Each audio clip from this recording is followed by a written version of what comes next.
take this page. We're going to put it on the scanner to the right corner.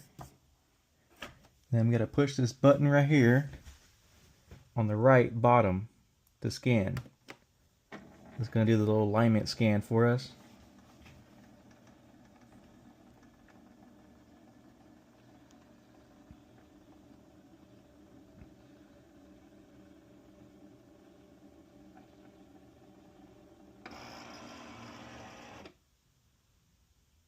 And it should be good to go. We got the ink full. We can toss this thing. We're good to go.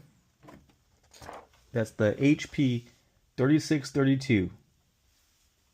We got the ink cartridge with 63. It's about 24, 25 bucks at Target and Walmart.